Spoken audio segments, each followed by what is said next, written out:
জ্ঞান ষ্টাডি পইণ্টৰ অন্য এটা ভিডিঅ'লৈ তোমালোকক প্ৰত্যেককে স্বাগতম জনাইছো। আজি আমি চেপ্টাৰ 12 যেটো বৃত্ত সম্বন্ধীয় কালি বা এৰিয়া ৰিলেটেড টু সাৰ্কল তাৰে এমসিকিউ খিনি আমি স্টাৰ্ট কৰিম। তো প্ৰথম কোৱেশ্চনটো চোৱা, এই গিটা কোৱেশ্চন তোমালোকৰ কিহৰ আছে, তোমালোকৰ এক্সাৰসাইজত আছে অলৰেডি, তথাপিও তোমালোকক দি দিছো যাতে তোমালোকে একবাৰ প্ৰেক্টিস হয়। তো কি দিছে, দুটা বৃত্তৰ ব্যাসাৰ্ধ দিয়া আছে ক্ৰমে 19 সেন্টিমিটাৰ আৰু 9 সেন্টিমিটাৰ। তো এতিয়া সুধিছে কি বৃত্তটোৰ ব্যাসাৰ্ধ নিৰ্ণয় কৰা যদি সেই বৃত্তটোৰ ব্যাসাৰ্ধ আগতে দিয়া দুটা বৃত্তৰ পৰিধিৰ কি হয় সমষ্টিৰ সমান। মানে মেইনলি এইটো কথাটো এইটোৱে কৈছে যে ধৰা ইয়াতে এটা বৃত্ত আছে, ইয়াতে এটা বৃত্ত আছে, এই বৃত্তটোৰ ব্যাসাৰ্ধ কিমান সেন্টিমিটাৰ, ধৰা এইটো বৃত্তৰ ব্যাসাৰ্ধ 19 সেন্টিমিটাৰ আৰু এইটো বৃত্তৰ ব্যাসাৰ্ধ তোমাৰ কিমান সেন্টিমিটাৰ 9 সেন্টিমিটাৰ। তো এই দুইটা বৃত্তৰ পৰিধি মানে কোনখিনি আমাৰ এইখিনি, এই দুটা বৃত্তৰ পৰিধি যদি আমি যোগ কৰি দিও তেন্তে এটা বৃত্তৰ পৰিধি পাম, এই বৃত্ত ডাঙৰ বৃত্ত এটাৰ পৰিধি পাম, এই ডাঙৰ বৃত্তটোৰ ব্যাসাৰ্ধ তোমাৰ কিমান নিৰ্ণয় কৰিব দিছে। ঠিক আছে, এতিয়া আমি কি কৰিম, কোৱেশ্চনটোত যদি তোমালোকে লক্ষ্য কৰা আমি কি কৰিম, ইয়াতে প্ৰথমতে আৰ তোমাৰ বহু কেইটা হ'ব, ইয়াতে এইটো আৰ আৰু নতুনকৈ এটা আৰ উলিয়াব দিছে। তো কি কৰিম আমি প্ৰথমতে ধৰি লম তোমাৰ R1 কিমান ধৰি লম 19 সেন্টিমিটাৰ, এইটো প্ৰথম বৃত্তটোৰ ব্যাসাৰ্ধ। ঠিক আছে, দ্বিতীয় বৃত্তটোৰ ব্যাসাৰ্ধক আমি R2 বুলি ধৰি লম 9 সেন্টিমিটাৰ, আৰু যেটো ডাঙৰ বৃত্ত ওলাব সেই বৃত্তটোৰ ব্যাসাৰ্ধ আমি কি ধৰি লম লেট R। ঠিক আছে, এইটো কোনটো বৃত্তৰ ব্যাসাৰ্ধ ধৰি লৈছো মই ডাঙৰ বৃত্তটোৰ। ঠিক আছে, এতিয়া চোৱা এই বৃত্তটোৰ ব্যাসাৰ্ধ কিমান, ব্যাসাৰ্ধ 19 সেন্টিমিটাৰ আছে, তো ইয়াৰ পৰিধি কিমান হ'ব, পৰিধিৰ সূত্ৰ এটাই, বৃত্তৰ পৰিধিৰ সূত্ৰ কি টুৱাইস পাই R, কিন্তু এইটো 1 লিখাৰ কাৰণে মই R1 লিখিছো, আকৌ সেইটো বৃত্তৰ পৰিধি কিমান হ'ব টুৱাইস পাই R2। তো দুইটাই যদি মই যোগ কৰি দিও, পৰিধি দুটা যদি যোগ কৰি দিও ডাঙৰ বৃত্তটোৰ পৰিধি পাম। তো ডাঙৰ বৃত্তটোৰ পৰিধি কেনেকুৱা হ'ব লাইক এইটো লাইন যদি পাৰা না বাকিখিনি পাৰিলা। তো মই কি কৈছো এইটো প্ৰথম বৃত্তটোৰ পৰিধি, এইটো দ্বিতীয় বৃত্তটোৰ পৰিধি আৰু এইটো ডাঙৰ বৃত্তটোৰ পৰিধি, দুটাৰ পৰিধি যোগ কৰিলে ডাঙৰটোৰ পৰিধি পাম। এতিয়া চোৱা এই দুটাৰ পৰা মই কি কমন ল'ব পাৰো, দুইটাৰ পৰা মই টুৱাইস পাই কমন লৈ ললো, থাকিল কিমান ইয়াতে R1 আৰু ইয়াতে কি থাকিল R2, ইফালে কি থাকি গ'ল তোমাৰ টুৱাইস পাই আৰ, ইফালেও টুৱাইস পাই আছে ইফালেও টুৱাইস পাই আছে, দুইটাই কি হ'ব কেনসেল হৈ গ'ল। তো পালা কি তুমি R1 plus R2 equal R1 মানে কিমান 19, R2 মানে 9 ইকুৱেল R, 19 আৰু 9 যোগ কৰি দিয়া 9 নে 28, মানে কিমান হ'ল টোটাল R ইকুৱেল তুমি 28 সেন্টিমিটাৰ পালা। অপশন কিমান হ'ব তোমাৰ বি নম্বৰ। SMS1 2 নম্বৰটো চোৱা, 2 নম্বৰটো কি দিছে, দুটা বৃত্তৰ ব্যাসাৰ্ধ দিয়া আছে, এটাৰ ব্যাসাৰ্ধ কিমান 8 সেন্টিমিটাৰ, আনটোৰ ব্যাসাৰ্ধ 6 সেন্টিমিটাৰ। তো ডাঙৰ বৃত্ত এটাৰ ব্যাসাৰ্ধ নিৰ্ণয় কৰিব দিছে যাৰ কালি এই আগৰ বৃত্ত দুটাৰ কালিৰ সমষ্টি বা যোগফলৰ সমান। তো এতিয়া কি কৰিম চোৱা, আমি এই বস্তুটো সেমে ৰাখিলো, এটাৰ R1 লিখিলো ব্যাসাৰ্ধ, এটা R2 লিখিলো, প্ৰথমটোৰ ব্যাসাৰ্ধ কিমান সেন্টিমিটাৰ 8 সেন্টিমিটাৰ, সেকেন্ডটোৰ কিমান সেন্টিমিটাৰ 6 সেন্টিমিটাৰ, আৰু যিটোৰ উলিয়াবলৈ গৈ আছো সেই বৃত্তটোৰ ব্যাসাৰ্ধ কিমান তোমাৰ কেপিটেল R। এতিয়া চোৱা বৃত্তৰ কালিৰ সূত্ৰটো কি, বৃত্তৰ কালিৰ সূত্ৰটো যদি তোমালোকে মন কৰা পাই R স্কয়াৰ। তো প্ৰথম বৃত্তটোৰ কালি কেনেকুৱা হ'ব পাই R1 স্কয়াৰ, R1 টো কি কাৰণত এনে R এ, কিন্তু প্ৰথম বৃত্তটো R1 ধৰি লোৱা কাৰণে মই কি লিখছো R1 স্কয়াৰ প্লাস দ্বিতীয় বৃত্তটোৰ ব্যাসাৰ্ধ, দ্বিতীয় বৃত্তটোৰ কালি। তো এই দুইটাৰ কালি যোগ কৰি দিলে আমি কি পাম ডাঙৰ বৃত্তটোৰ কালি পাম, ডাঙৰ বৃত্তটোৰ কি হ'ব পাই কেপিটেল R স্কয়াৰ। তো দুইটাৰ পৰা কি কমন ল'ব পাৰা চোৱা, পাই কমন ল'ব পাৰো, এইটো R1 square plus R2 square equal পাই R স্কয়াৰ, দুইটাত পাই পাইটো কি হ'ব কেনসেল যাব। তো R1 স্কয়াৰ মানে কিমান চোৱা 8 স্কয়াৰ, R1 মানে আছিল 8 স্কয়াৰ থাকা কাৰণে 8 স্কয়াৰ। ঠিক তেনেদৰে R2 মানে কিমান, R2 মানে আছে তোমাৰ 6 স্কয়াৰ থাকা কাৰণে 6 square equal R square, 8 square মানে কিমান 8 8 গুণ 64 প্লাস 6 6 গুণ 37 ক্যাপিটাল R স্কয়ার। তো এই দুটা যদি যোগ কৰি দিয়া তুমি যোগফল কিমান পাবা 100 পাবা, 100 ইকুৱেল কিমান পালা R স্কয়াৰ পালা। তো মই লাস্ট ভিডিওটো কৈছিল যে স্কয়াৰটো যদি নোহোৱা কৰিব লাগে তেতিয়ালে ইফালে কি হৈ যায় ৰুট ওভাৰ আহে, প্লাস মাইনাস ৰুট ওভাৰ আহিব। তো plus minus root over 100 equal R, তো কিমান পাবা প্লাস মাইনাস 10 ইকুৱেল R, কিন্তু ব্যাসাৰ্ধ কোনবা দিনা মাইনাস যত হ'ব পাৰে নেকি, ব্যাসাৰ্ধ মাইনাসত হ'ব নোৱাৰে। তো R ইকুৱেল কিমান হ'ব R ইকুৱেল 10 সেন্টিমিটাৰ। তো অপশন নম্বৰ তোমাৰ কোনটো হৈ যাব B2 ঠিক আছে। তো নেক্সট কুৱেশ্যন চোৱা, নেক্সট কুৱেশ্যন কি দিয়া আছে, এটা বৃত্তৰ পৰিধি আৰু কালি কি দিয়া আছে সাংখ্যিকভাৱে সমান, তেন্তে ব্যাসাৰ্ধ উলিয়াব দিছে। সো পৰিধি আৰু যদি কালি সমান বুলি দিয়া থাকে তুমি পৰিধিৰ সূত্ৰটো পাতা, পৰিধিৰ সূত্ৰ কিমান টুৱাইচ পাই আৰ, কালিৰ সূত্ৰটো পাতা পাই আৰ স্কুৱেৰ। দুইটা যেতিয়া সমান হ'ব তুমি চোৱা একে একে বস্তুবিলাক কাটাকাটি কৰা, ইফালে পাই আছে ইফালে পাই আছে কেনসেল গ'ল, ইফালে এটা আৰ আছে ইফালে কেইটা আৰ আছে দুটা, তো এটা এটা আৰ কাটি দিয়া, ইয়াৰে এটা আৰ ইয়াৰে এটা আৰ গ'ল কাটা, ইফালে কি থাকিল 2 আৰু ইফালে থাকিল r, মানে ব্যাসাৰ্ধ হৈ গ'ল কিমান পাই গলা 2 একক। অপশন নম্বৰ তোমাৰ এ কাৰেক্ট। দেন চোৱা নেক্সট কুৱেশ্যন, বৃত্তৰ কেন্দ্ৰত কোণটোৰ মাপ কিমান দি আছে থিটা, তেন্তে বৃত্তকলাৰ চাপৰ দৈৰ্ঘ্য। যদি এইটো বৃত্ত হয়, এইটো যদি কেন্দ্ৰ ও হয়, তেন্তে এনেকে দুডাল ব্যাসাৰ্ধ হয়, যদি এইটো এটা কিহৰ সৃষ্টি কৰে এই তৰমুজ আকৃতিৰ যিটো পিজ্জা টাইপৰ যিটো বস্তু সৃষ্টি হৈছে না, এইটো কি বুলি কওঁ আমি বৃত্তকলা বুলি কওঁ। এতিয়া চোৱা এই বৃত্তকলাটোৰ চাপ কোনখিনি, এই পৰিধিৰ যিখিনি বস্তু এই ইয়াৰ পৰা এইখিনি অকল, তাৰ মানে অকল এই অংশখিনিক আমি কি বুলি কওঁ চাপ বুলি কওঁ। এই চাপটোৰ দৈৰ্ঘ্য উলিয়াব দিছে, তো বৃত্তৰ চাপৰ দৈৰ্ঘ্য উলিওৱা সূত্ৰ এটা আছিল, কি আছিল থিটা বাই 360 ইনটু টুৱাইচ পাই আৰ। থিটা কোনটো এই কেন্দ্ৰত যিটো কোণ উৎপন্ন কৰিছে সেইটো কি বুলি কওঁ আমি থিটা বুলি কওঁ। এতিয়া চোৱা ইয়াত থিটা তোমাক দিয়া আছে, থিটা কি দিয়া আছে কুৱেশ্যনটোত যদি তুমি চোৱা থিটাৰ মাপ কিমান দিয়া আছে থিটাই দিয়া আছে, আৰু এটি কিমান দিছে 360। বৃত্তকলাৰ চাপৰ দৈৰ্ঘ্য সূত্ৰটো সেইটোৱে হ'ল টুৱাইচ পাই আৰ। তো ইয়াতে চোৱাচোন অপশনত সেইটো কুৱেশ্যন তোমাৰ নাই, চোৱা অপশন আছে নেকি চোৱাচোন, এইখিনি এনেকৈ কুৱেশ্যন আছে নেকি চোৱা নাই, থিটা বাই পাই আৰ আছিল, থিটা বাই টুৱাইচ পাই আৰ আছে, তো আলটিমেটলি এইটো আৰু এইটো পূৰণ কৰি দিলে তলত 1 আছে 360 ইনটু 1 মানে তলত 360 থিটা ইনটু টুৱাইচ পাই আৰ হ'ব, কিন্তু এইটো অপশনত আছে নেকি নাই। তো তুমি চোৱা এই দুইটোৰে 360 কাটা যায়, কিমান বাৰ যায়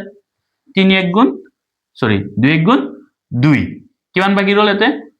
3টোক যদি কাটা 2ৰে একবাৰ কিমান বাকি ৰল 1 বাকি ৰল, 1টো ক'ত আহিব 6ৰ আগত মানে 16 হ'ল, 2ৰে 8 বাৰ মানে 0 বাৰ, তাৰমানে তলত কিমান থাকিল চোৱা এবাৰ তলত থাকিল 180, ওপৰত কি থাকিল থিটা থাকিল আৰু পাই আৰু আৰ। তো অপশন নম্বৰ কোনটো তুমি চাই লোৱা ইয়াৰে অপশন নম্বৰ বি ঠিক আছে। তো এই দুটা হৈ গ'ল তোমাৰ। তাৰপিছত চোৱা তাৰপিছত নেক্সট কুৱেশ্যনটো চোৱা, কেপিটেল আৰ ব্যাসাৰ্ধযুক্ত এটা বৃত্তৰ পি ডিগ্ৰীত কোণৰ বৃত্তকলাৰ কালি সুধিছে। এবাৰ কি সুধিছে তোমাক বৃত্তকলাটোৰ কালি সুধিছে। যদি এই বৃত্তকলাটো যদি কালি উলিয়াব লাগে তাৰ ফৰ্মুলাটো কি জানানে থিটা বাই 360 ইনটু পাই আৰ স্কুৱেৰ। এতিয়া চোৱা থিটাৰ মান তোমাক দিয়া আছে, থিটাৰ মান কিমান দিয়া আছে চোৱা প্ৰশ্নটো যদি চোৱা থিটাৰ মান কিমান দিয়া আছে পি, তো থিটাৰ জেগাত তুমি বহাই দিয়া পি 360 ইনটু পাইটো মই পায়ে ৰাখিছো, আৰৰ মান দিয়া আছে, আৰ মানে কিমান দিয়া আছে চোৱাচোন ইয়াতে চোৱা কেপিটেল আৰ দিয়া আছে, তো আৰটোৰ জেগাত মই কিবা দিম কেপিটেল আৰ, কিন্তু এইটো অপশনত আছে নেকি তুমি চোৱা, এইটো অপশনত আছে যদি এইটো শুদ্ধ আৰু যদি নাই বেলেগ হ'ব। তো পি বাই 360 ইনটু পাই আৰ স্কুৱেৰ, চোৱাচোন পি বাই 360 ইনটু ইয়াতে কি আছে টুৱাইচ পাই আৰ, এইটো হ'ব নেকি নহয়, পি বাই 182 পাই আৰ নাই এইটো অপশনত। কিন্তু চোৱা ইয়াতে চোৱাচোন বস্তুটো আৰ স্কুৱেৰ হ'ব লাগিব, তো আৰ স্কুৱেৰ এইটো আৰ স্কুৱেৰ আছে নেকি, তো এইটো হ'বই নোৱাৰে, তো এইটো আৰ স্কুৱেৰ আছে এইটো আৰ স্কুৱেৰ আছে এইটো আৰ স্কুৱেৰ আছে, তো এইকেইটাৰ ভিতৰত হ'ব পাৰে। কিন্তু চোৱাচোন ইয়াতে অকল পাই আৰ স্কুৱেৰ আছিল, ইয়াতে তোমাক চবতে 2 2 2 লগাই দিছে, তো আলটিমেটলি ইয়াতে যদি মই 2 লগাই দিওঁ কাটা কাটি কৰি কিনে তলত কিমান ৰ'ব লাগিব চোৱা, যদি মই এইটোৰ ক্ষেত্ৰত 2ৰে ইয়াক কাটো চোৱাচোন 2ৰে কিমান বাৰ 2 1 গুণ 2, হাতত কিমান বাৰ যাব 2 3 গুণ 6, 1 বাকি ৰল 2 5 গুণ 10, তো পি বাই 135 পাই আৰ স্কুৱেৰ আছে নেকি নাই। এইটোত চোৱা 2ৰে 720 কাটি চোৱা, যদি মই কি আছে পি বাই 720 ইনটু 2 পাই আৰ স্কুৱেৰ, মই এই দুইটোৰে তলৰটো কাটা যাব কিমান বাৰ যাব 2 3 গুণ 6 বাৰ, 1 বাকি ৰল 12 হ'ল 2 6 গুণ 12 আৰু 0, মানে কিমান ৰল চোৱাচোন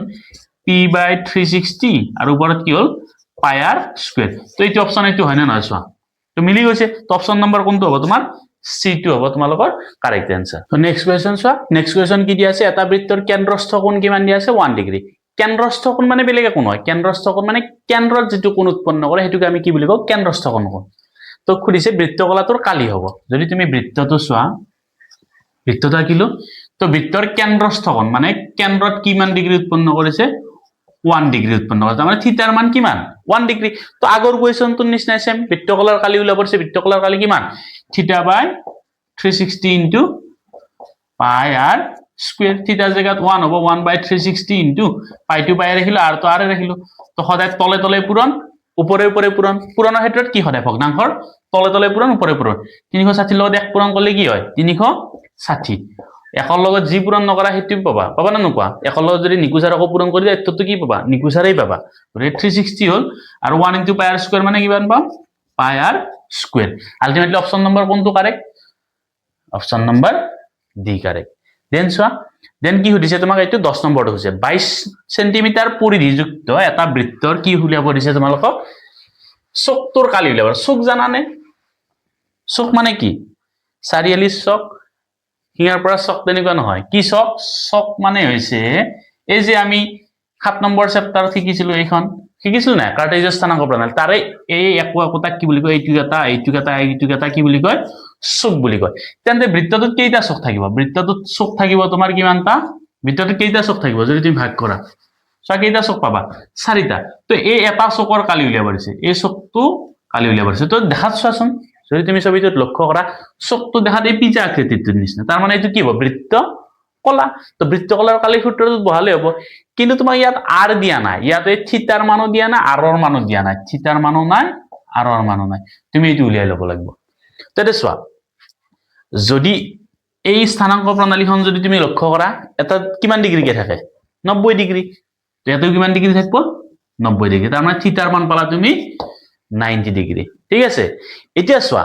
আৰ মানে কি পাবা আৰ মানে পাবা তুমি কোৰ পৰা এই যেটো পৰিধি দিয়া আছে পৰিধি কিমান দিয়া আছিল 22 সেন্টিমিটাৰ তো পৰিধিৰ সূত্ৰটো পাতা আগতে টুৱাইস পাই আৰ পৰিধিৰ সূত্ৰ দিয়া আছে কিমান সেন্টিমিটাৰ 22 সেন্টিমিটাৰ তো তুমি যদি উত্তৰটো উলিওৱা ইয়াৰ পৰা চোৱা দুইটো মই হিফালে লৈ যাব পাৰো ইয়াতে কি হৈছে পূৰণ হৈছে হিফালে নিলে কি হ'ব হৰণ হ'ব তো হৰণ কৰি লৈ লোৱা পাই আৰ ইকুৱেল কিমান পাবা 11 পাবা দুইটো যদি হৰণ কৰি দিয়া কিমান পাবা 2 দিয়ে 22 11 বাৰ তো পাইৰ মান কিমান 7 ভাগেৰ 22 পূৰণ আৰ ইকুৱেল 11 সেন্টিমিটাৰ আৰৰ লগত এইটো কি হৈছে পূৰণ হৈছে যদি মই হিফালে লৈ যাও কি পাবা হিফালে লৈ গলে কি পাবা ইফালে পূৰণ হৈছে ইফালে নিলে হৰণ হ'ব মানে আৰ ইকুৱেল কিমান হ'ব 11 হৰণ 22/7 এসো হৰণটো যদি তুমি পূৰণ কৰি দিয়া এটো কি হৈ যাব ফ্লিপ মানে উল্টি যাব মানে 7/22 11 ৰে 22 কিমান বাৰ 2 বাৰ মানে কিমান পালা তুমি আৰ মানে পালা 7/2 সেন্টিমিটাৰ তো আৰৰ ঠাইত তুমি কি পালা 7/2 এইটো তুমি এনেকে আৰৰ মানটো নাপাতি ডাইৰেক্ট পাইৰ মানটো তুমি নুলিয়াকো পাৰব পাৰা পাইৰ মানটো যদি তুমি ইফালে লৈ যোৱা হেনেকে কৰিব পাৰা একবাৰ হেনেকে কৰি চাবা যদি তোমালোকে পাৰা তো মই ইয়ালৈকে এইখিনি মুছি দিলো এতিয়া তুমি উলিয়াব লাগে কি বৃত্ত কলাৰ কালি চকটোৰ কালি মানে কি বৃত্ত কলাৰ কালি সূত্ৰটো কি আছিল θ/360 ইনটু পাই আৰ স্কয়াৰ থিটাৰ মান কিমান থিটাৰ মান আছে তোমাৰ 90 ডিগ্ৰী তাৰ পিছত তলত 360 পাইৰ মান কিমান 7/22 আৰৰ মান কিমান 7/2 7/2 কেইটা হ'ব স্কয়ার আছে যেহেতু 7/2 তুমি কেইটা পাতা দুটা পাতি দিয়া ঠিক আছে 0 0 ক্যান্সেল 9 রে 37 কিমান 9 4 গুণ 37 ঠিক আছে 7 7 ক্যান্সেল হয়ে আছে 2 রে 22 কিমান বার 11 বার তো তলত কি রল চোৱা তলত ৰল 4 আৰু 2 মানে তলত দুটা পূৰণ কৰি 4 2 গুণ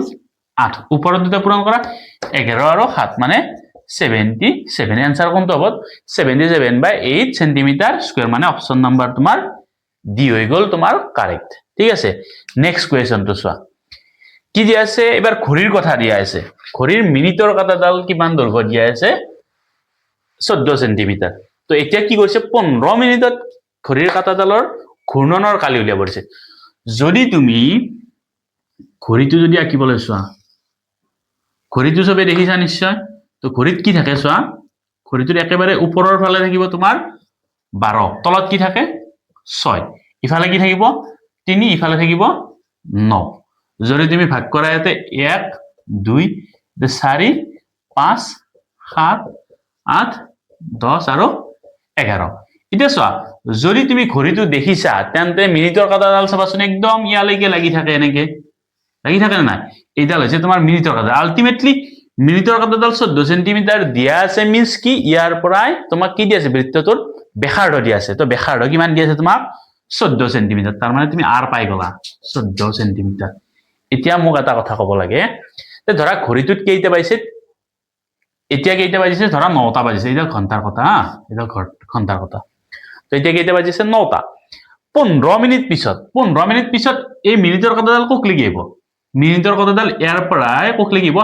এটা ঘৰত কিমানকে থাকে 5 মিনিট কে থাকে তো 5 10 15 মানে মিনিটৰ কথাডাল তোমাৰ কোক লাগি আহি গ'ল ইয়ালৈকে আহি গ'ল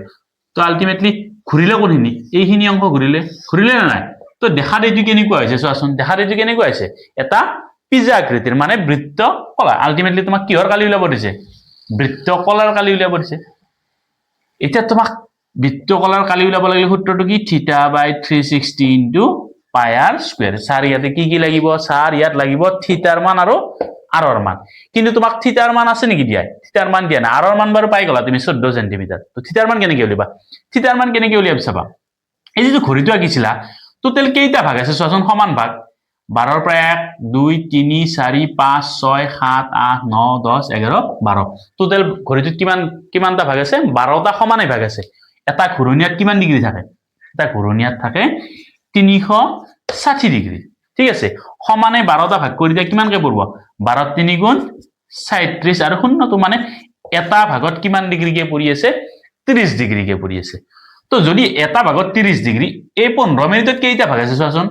এটুত এক আছিল এটুত দুই আছিল 1 2 3টা ভাগ আছে তো 3টা ভাগত কিমান ডিগ্ৰী থাকিব 3টা ভাগত তোমাৰ কিমান ডিগ্ৰী থাকিব 3টা ভাগত তুমি 3 ৰে পূৰণ কৰি দিয়া 30 3 গুণ 90 ডিগ্ৰী তাৰ মানে থিটাৰ মান তোমাৰ কিমান হৈছে 90 তো ইয়াত পাতি দিয়া থিটাৰ মান 90 তলত 360 ইনটু 1/22 ইনটু আৰ মানে কিমান পালা আৰ মানে তোমাৰ দিয়া আছে 14 কিন্তু 14 মই দুটা পাতিছো কিয় দুটা পাতিছো কাৰণ r স্কয়াৰ আছে তো 0 0 কাটা গল 9 ৰে 37 কিমান বাৰ 9 4 গুণ 37 এতিয়া চোৱা 4 2 ৰে কাটা 2 বাৰ 2 ৰে 22 11 বাৰ আকৌ 2 ৰে কাটা 14 2 বাৰ সৰি 2 বাৰ 14 কিমান বাৰ 2 ৰে 14 7 বাৰ দেন 7 আৰু 7 কাটা গল তো তলত কিবা থাকিল নেকি তলত চোৱাচোন তলত তোমাৰ কি একো নাই ওপৰত কি কি আছে ওপৰত আছে 11 আৰু 14 এটা তুমি পূৰণ কৰিছা 11 into 4 14 মানে কিমান 11 4 গুণ 44 হাতে গেল 4 11 গুণ 11 11 4 কিমান 15 154 সেন্টিমিটার স্কয়ার তো এইটো হ'ব তোমাৰ বৃত্তকলাটোৰ কালি মানে 15 মিনিটত কিমান ঘূৰিলে তুমি পাই গলা উত্তৰ কিমান পাই গলা 154 তো নেক্সট কোৱেশ্চন যোৱা 6 সেন্টিমিটাৰ বাহু বিশিষ্ট বৰ্গৰ কেইটাক স্পৰ্শ কৰাকৈ কি কৰিব আছে বৃত্তটোৰ কালি মানে এটা বৰ্গ আছে তোমাৰ বৰ্গটোৰ বাহু কেইটা কিমান সেন্টিমিটাৰ কে আছে 6 সেন্টিমিটাৰ কে আছে এটু 6 এটু 6 এটু 6 এটু 6 এই বাহু কেইটাক স্পৰ্শ কৰাৰ ভিতৰত এটা কি আছে তোমাৰ বৃত্ত আছে